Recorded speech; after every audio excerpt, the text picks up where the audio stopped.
ये कहानी मुझे मेरे दादाजी ने बहुत साल पहले सुनाई थी। रात का वक्त था। काला घना अंधेरा चारों ओर फैला हुआ था। हाड़ कपा देने वाली शीत की लहर चल रहे थे। सड़क पर सन्नाटा पसरा हुआ था। पीपला गांव के सभी लोग अपने अपने घरों में रजाई में दुबके पड़े थे। हल्की हल्की अब बारिश भी शुरू हो चुकी थी।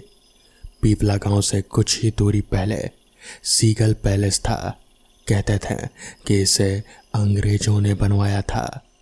सीगल पैलेस के आसपास शमशान घाट और जंगलों के अलावा कुछ भी नहीं था। राकेश अपनी दोस्त की शादी से अपने गांव बाइक से लौट रहा था कि अचानक सीगल पैलेस के पास उसकी बाइक खराब हो गई। राकेश ने जब आसमान की तरफ नज़र दौड़ाई तो उसे एक भी तारा नज़र नहीं आया। उसने आसपास नज़र घुमाकर जब देखा तो सिवाय अंधकार के उसे कुछ भी नहीं दिखा। उसने मन ही मन कहा, कहाँ फंस गया मैं। अब इस बाइक का क्या करूं? ठंड भी बढ़ गई है और हल्की फुल्की बारिश भी हो रही है। उसने जब घड़ी पर नज़र डाली तो घड़ी में रात के 2 बज रहे थे। अचानक राकेश की नज़र सीगल पैलेस के खिड़की पर पड़ी। उसे वहाँ पर रोशनी सी नज़र आई, जैसे कि वहाँ पर आग जल रही हो। इतनी रात का यहाँ पर कौन हो सकता है? यहाँ तो कोई नहीं आता। हो सकता है मेरी तरह कोई रास्ते में फंस गया हो और सर्दी की वजह से कुछ लकड़ियाँ जला ली हो। ये कहता हुआ राकेश अपनी बाइक को वहीं खड़ी करके सीगल पैलेस की तरफ चल दिया। राकेश जैसे ही सीगल पैलेस के अंदर पहुंचा तो उसने देखा कि एक व्यक्ति आंखें बंद किया हुआ बहुत ही धीमी आवाज में कोई मंत्र पढ़ रहा था। उस व्यक्ति ने अपने चारों तरफ से लाल रंग का घेरा बना रखा था। मंत्र पढ़ते पढ़ते बीच बीच में वो आग के ऊपर कुछ फेंक भी रहा था। उसके चेहरे पर एक अजीब सी शैतानियत सवार थी। उस व्यक्ति को देखकर उसे अपनी आंखों पर यकीन नहीं हुआ। उससे रहा नहीं गया और उसने चीख कर कहा, ये आप क्या कर रहे हैं? आपसे मना किया था ना, उसके बावजूद भी आप अपनी हरकतों से बाज नहीं आए। आप जानते हो ना कि इस हरकत से सर्वनाश हो सकता है। आप अपने गंदे और घिनौने मकसद के लिए ये जगह आपने चुनी। किसी को भी इस पर शक नहीं होगा। कौन सोच सकता है कि सीगल पैलेस के अंदर कोई इस घिनौने काम को कर रहा है? इतना बोलकर राकेश गुस्से से उस घेरे के अंदर घुस तंत्र साधना में लीन उस व्यक्ति से अचानक आंखें खोल ली। उसकी आंखों से लाल लाल दहकते अंगारे से निकल रहे थे और उसका चेहरा किसी पिशाच से कम नहीं लग रहा था। ये सब देखकर राकेश के रोंगटे खड़े हो गए। उस व्यक्ति ने चिल्लाकर राकेश को कहा, बेवकूफ़, ये तूने क्या कर दिया? इस गोल घेरे के अंदर आकर तूने मेरी सिद्धि को खराब कर दिया। अब इसका नतीजा क्या निकलेगा मुझे भी नहीं पता। उस व्यक्ति ने इतना कहा ही था कि अचानक जलती हुई लकड़ियां बुझ गई। अंदर जो थोड़ा बहुत गर्म माहौल था अचानक वो सर्दी में तब्दील हो गया और एक ठंडी तेज हवा का झोंका राकेश के गाल से टकराया। अंदर इतना घना अंधेरा हो गया कि राकेश और वो व्यक्ति एक दूसरे की शक्ल भी नहीं देख सकते थे कि अचानक उस आदमी की चीख राकेश के कानों से टकराई। राकेश अपनी पूरी ताकत लगाकर वहां से भागने लगा। वो सीगल पैलेस के बाहर पहुंचा ही था कि अचानक उसने बाहर किसी को खड़ा हुआ पाया। आसमान अब बिल्कुल साफ हो चुका था। तारे निकल रहे थे। चांद अपने पूरे शबाब पर था। राकेश का चेहरा देख सकता था। राकेश के सामने एक बेहद ही सुंदर लड़की खड़ी थी। उसके होंठ सुर्ख गुलाबी हो रहे थे। काली साड़ी में वो लड़की किसी अप्सरा से कम नहीं लग रहे थे। राकेश उसे देखकर सब कुछ जैसे भूल ही गया और उसकी खूबसूरती में सम्मोहित होता जा रहा था। वो बस उसे ही घूरे जा रहा था। अचानक उस लड़की ने राकेश को कहा, क्या देख रहे हो राकेश? क्या तुमने कभी कोई सुंदर लड़की नहीं देखी? तुम्हें मेरा नाम कैसे पता? मुझे तुम्हारे बारे में सब पता है राकेश। तुम्हारी एक सुंदर बीवी है और एक बेटा भी है, लेकिन तुम मेरे बारे में इतना सब कुछ कैसे जानती हो? मैंने तुम्हें आज से पहले कभी इस गांव में देखा भी नहीं। वो सब बातें छोड़ो राकेश और मेरी आंखों में देखो। क्या तुम्हें कुछ महसूस हो रहा है? उस लड़की की आवाज़ में पता नहीं क्या सम्मोहन था कि राकेश उसमें समाता जा रहा था। वो सब कुछ भूल चुका था कि कुछ पहले ही उसके साथ क्या घटना घटी थी। राकेश अब उस लड़की को देखकर बेकाबू सा होने लगा। तुमने अपना नाम तो बताया ही नहीं। तुम्हारा नाम क्या है? मेरा एक नाम नहीं है राकेश। तुम जिस नाम से चाहो मुझे बुला सकते हो। राकेश ने बिना देरी किए उस लड़की को अपनी बाहों में भर लिया। बाहों में भरते ही राकेश अपनी मस्ती में खो गया।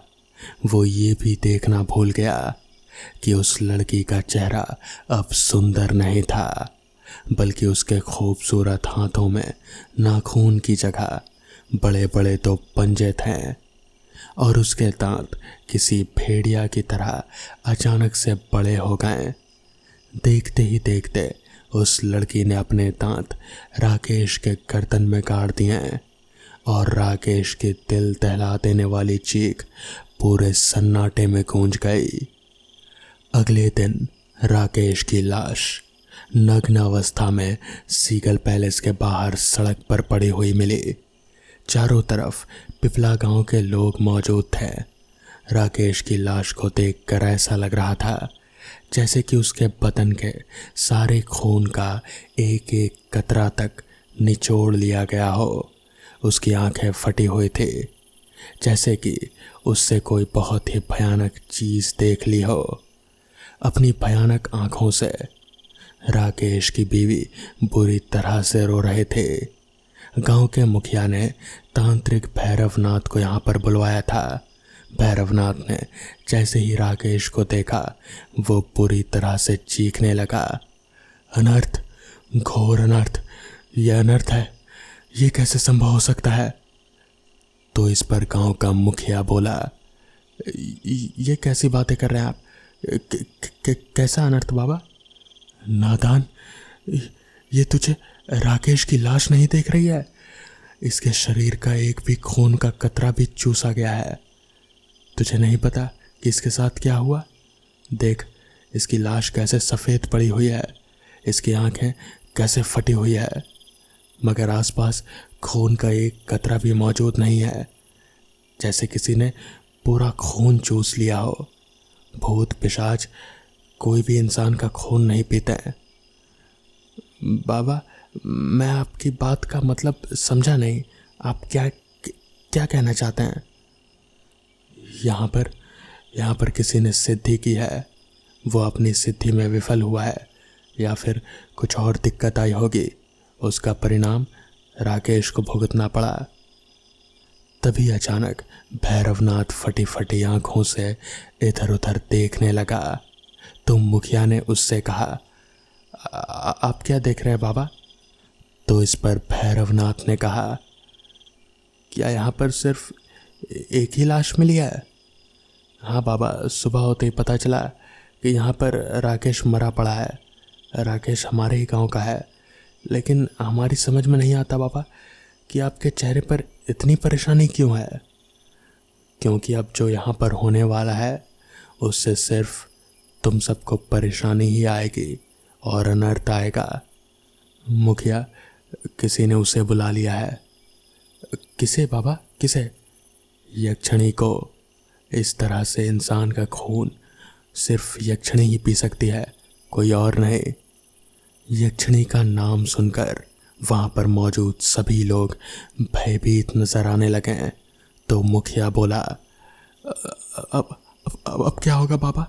अब हम क्या कर सकते हैं? इतना आसान नहीं है मुखिया।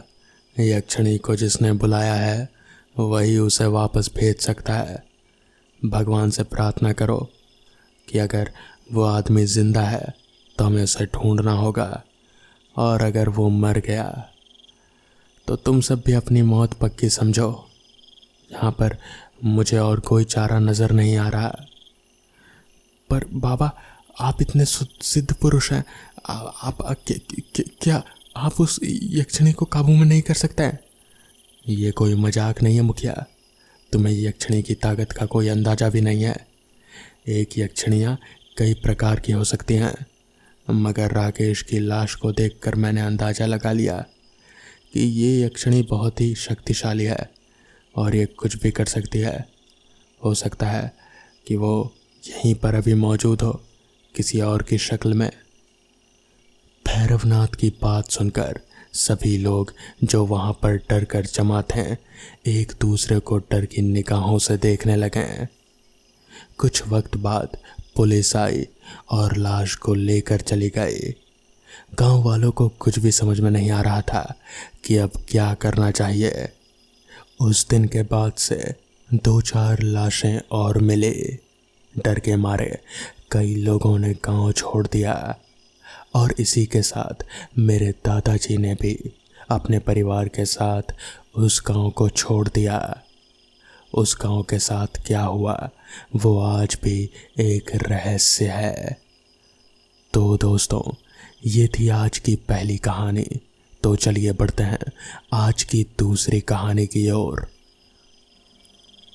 एक रात मैं अपने गांव के दोस्त अवधेश के साथ अंधेरी रास्ते में खेत के रास्ते बस स्टैंड की तरफ जा रहा था।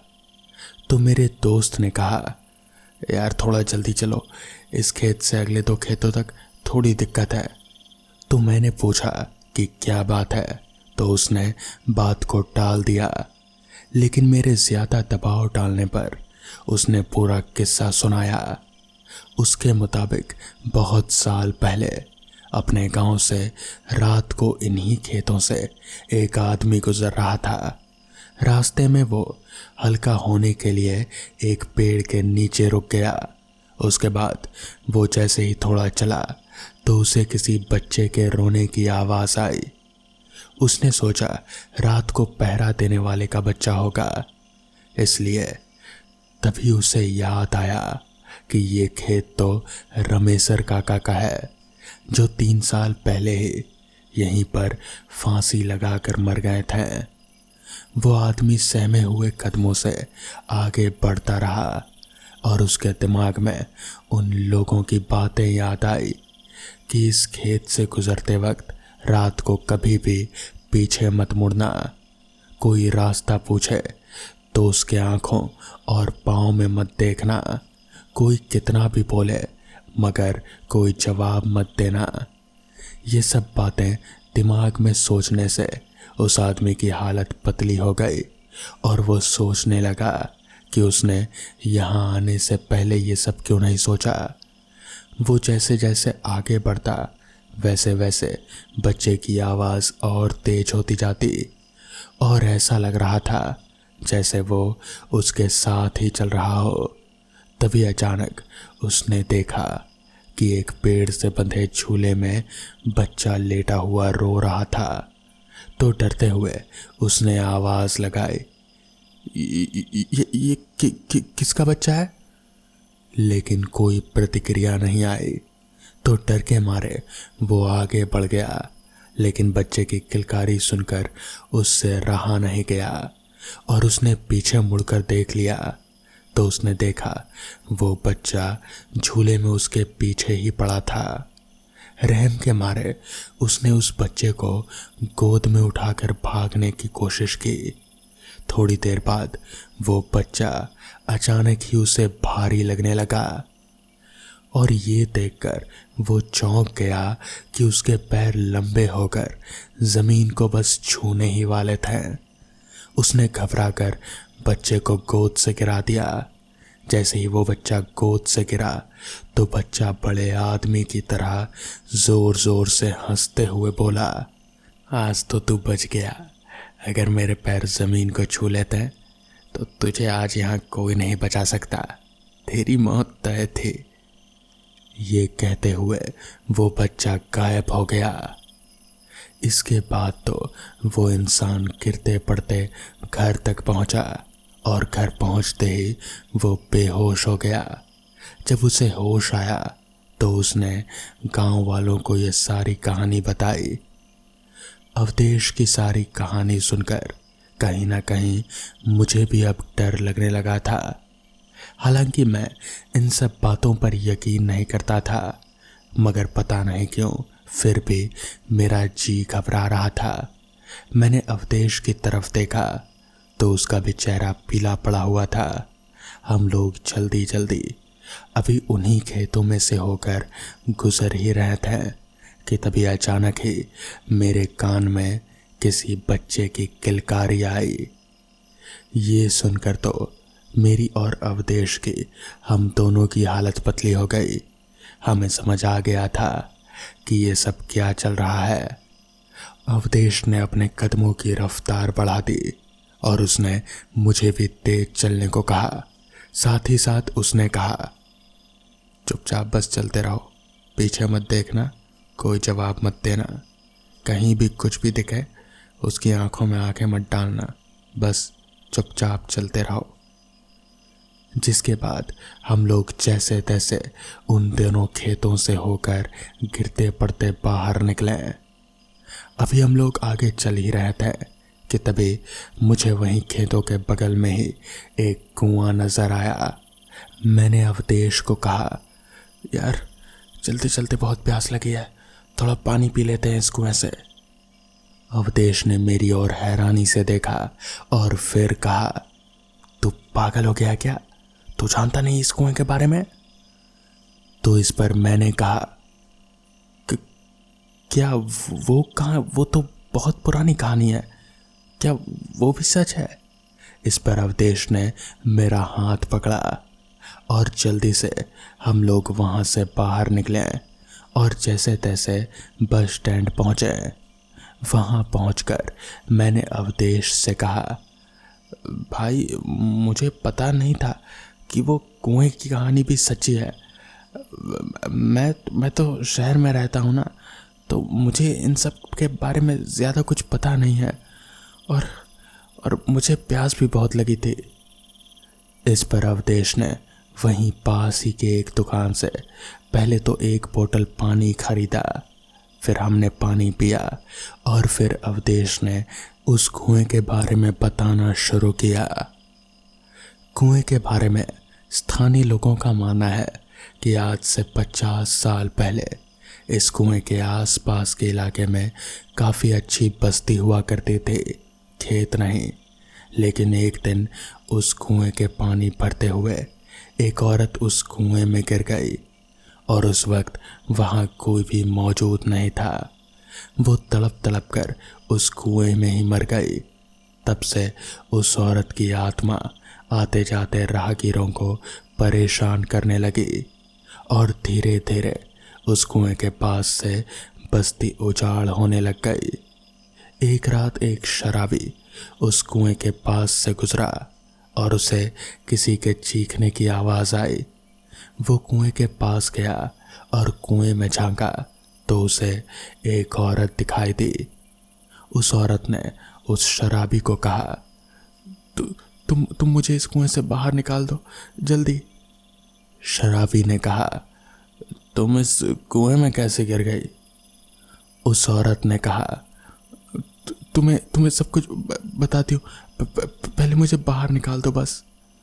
शराबी घबरा गया और भागने की कोशिश करने लगा, लेकिन उसी समय उस औरत ने उसे पीछे से धक्का मारकर उस शराबी को कुएं में ढकेल दिया और वह कुएं में डूबकर मर गया। इस घटना के अलावा भी कई लोगों को इसका शिकार होना पड़ा। लोग कहते हैं कि वो कुआं शापित है और आज भी उस कुएं में उस औरत की आत्मा भटकती रहती है।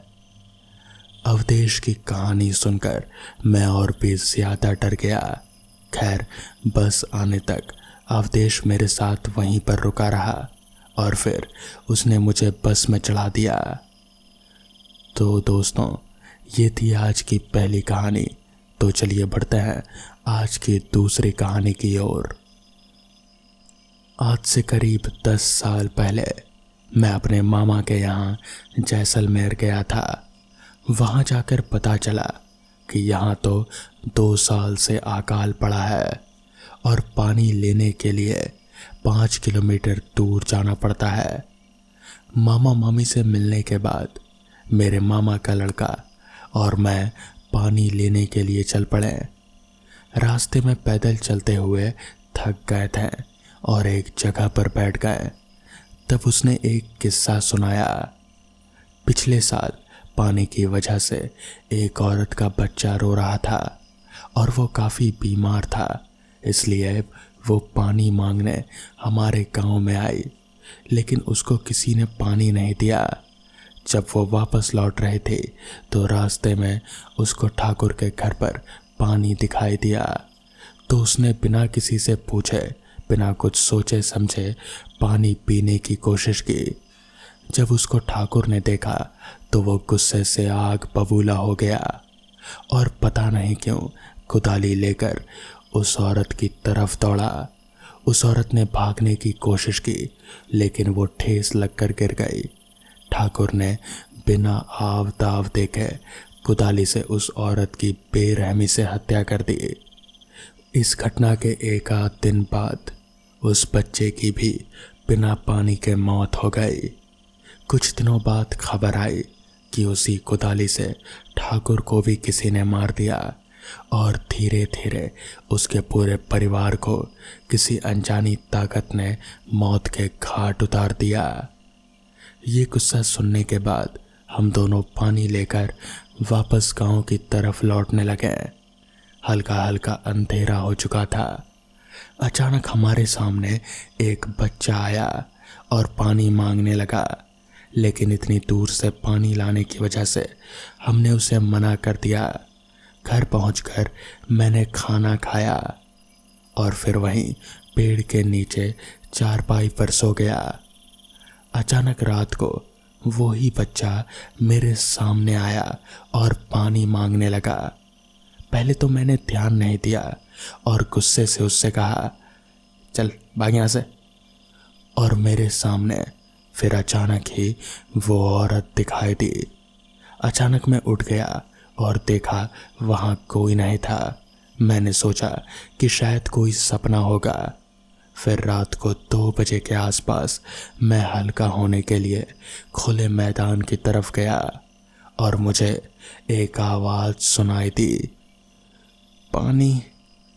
मैंने सोचा कि शायद मामी की आवाज़ होगी। फिर मैं वापस चारपाई की ओर लौटा ही था कि तभी अचानक से वही आवाज़ सुनाई दी। अब मैं गुस्से से आग बबूला हो गया और बोला, कौन है? सामने आओ, अभी देता हूँ पानी।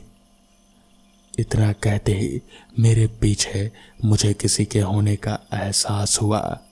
मैंने पीछे मुड़कर देखा तो एक औरत कुदाली लेकर खड़ी थी। मैं डर के मारे बहुत जोर से भागा और रास्ते में एक पत्थर से ठोकर लगने की वजह से नीचे गिर गया। उसके बाद वो हुआ जिस चमत्कार की मुझे कभी उम्मीद ही नहीं थी। उस रात हल्के बादल थे और अचानक ही कुछ पानी की बूंदें उस औरत पर पड़ी और वो औरत एकदम से गायब हो गई। मैं अपनी जान बचाने के लिए प्रभु को धन्यवाद देने लगा। अगले दिन ही सुबह जल्दी 5 बजे मैंने अपने घर मकराना जाने की ठान ली। मैं अपने मामा मामी को बिना बताए ही निकल पड़ा। स्टेशन पर पहुंचा और वहां बैठे हुए मैंने देखा कि एक बच्चा रो रहा था। मैं घबरा गया, लेकिन वही औरत मेरे पास आई और पानी मांगने लगी। हालांकि मुझे पानी की ज़रूरत थी, लेकिन मैंने अपनी बोतल से उस औरत और उस बच्चे को पानी पिला दिया। उसके बाद वहाँ ट्रेन आ गई और फिर मैं ट्रेन में बैठकर अपने घर पहुँच गया। उसके बाद से मैं हमेशा अपने पास पानी रख कर ही सोता हूँ।